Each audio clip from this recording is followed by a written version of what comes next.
Good evening and welcome back to Sports Talk ATL.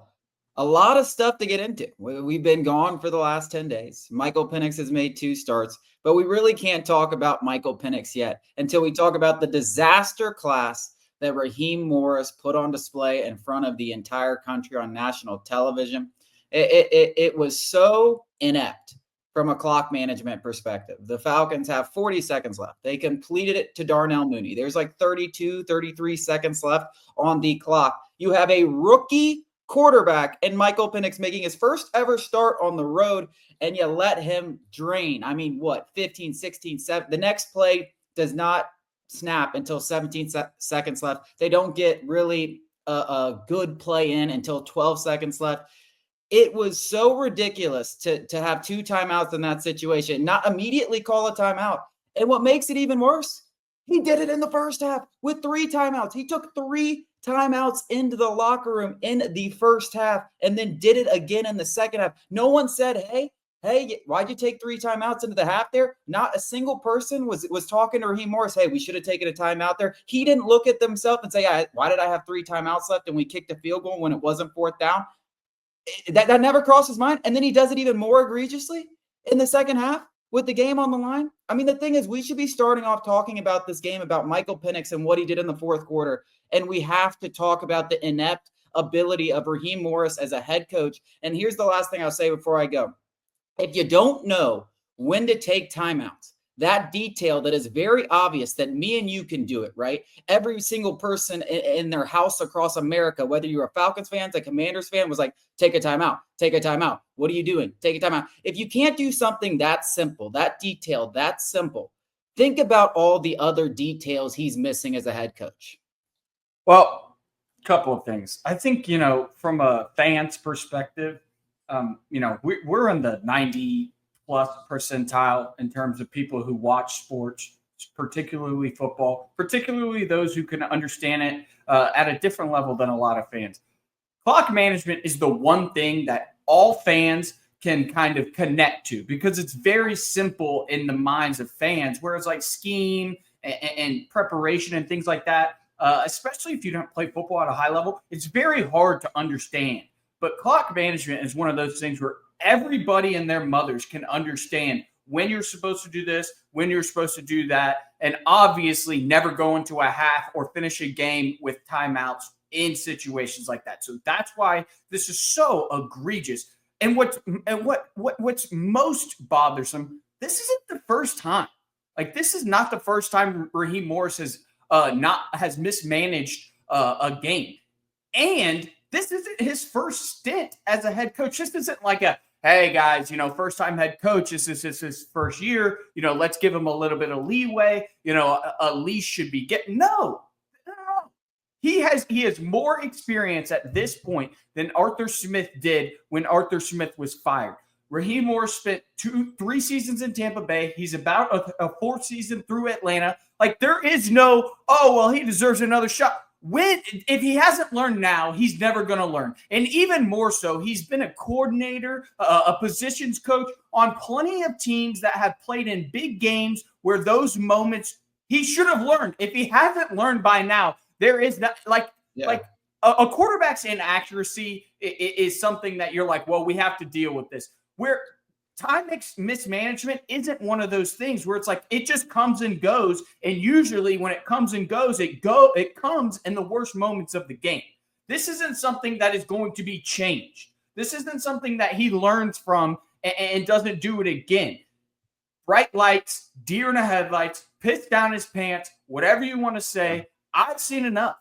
Yeah, I mean, listen, the guy's been a coach at the NFL level in some capacity for 20 years. He's been around football for way longer than both of us have been alive. Like, this is elementary stuff that on the biggest stage you are completely failing to do. And like I said, if you are failing to do the most simple things, the most simple task you have to do as a head coach, what else are you failing at? Because you're right. We listen, we don't know nearly much about football, not nearly as much. There's so many things you have to be good at as a head coach. So, the great head coaches are doing so much more than we can even possibly imagine, right? Right. But the great ones are doing those things. And the ones that are middling, that can't even do the simplest objectives, really are probably leaving a lot on the plate as everybody else. I mean, look what Ben Johnson did the other day in that game against the Chicago Bears. There's just so many creative things that the great coaches around the league are doing. And Raheem Morris, if you can't even handle the clock, which he's done several times, in your fourth season as a head coach after spending 20 years in the league, you are leaving so much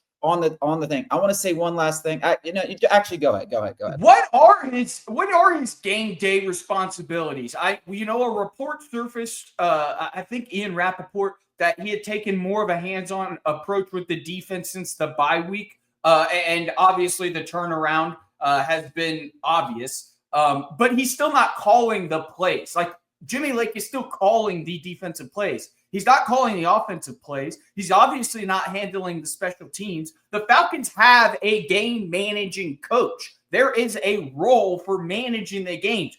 Don't know what the hell he's doing. What is Raheem Morris doing other than doing this and staring up at the scoreboard?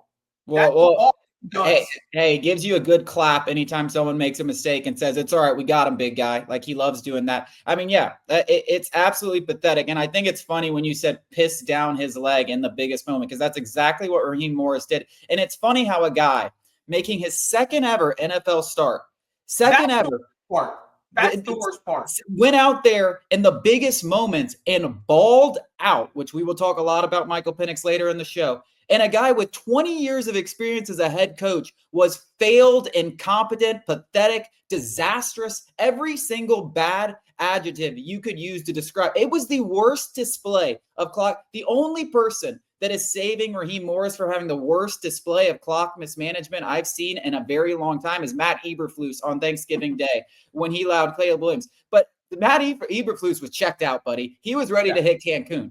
Like, Raheem Morris, you were coaching to get into the playoffs. Like, every single detail of that entire game, every situation should have ran through your mind. You were going to call a timeout here. You have a rookie quarterback. Like, I'm a fan, and I feel like I have run through some of these situations more than Raheem Morris. And that's just absurd, because that is a no-brainer timeout situation every single time. And it's like he hadn't even thought about it, because if you had thought about it enough, you would have known it's a timeout every single time. There's no situation where it's not a timeout. And that is the scariest part.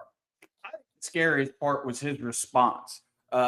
In the post-game presser, he said, probably could have used those, probably could have, and then he goes and says, well, I thought the operation was going to be quicker. If Kirk Cousins is in the building or is under center, that would have been a fine response. Honestly, I would have accepted that. I would have said, Kirk has got to either spike it right there or get rid of it. He's a 13-year vet. He's been a starter for 10 years. We saw him lead a game-winning drive earlier in the season, multiple game-winning drives. Like, that is something. That's something that, but even like trusting Kirk to call that timeout, a quarterback calls that time.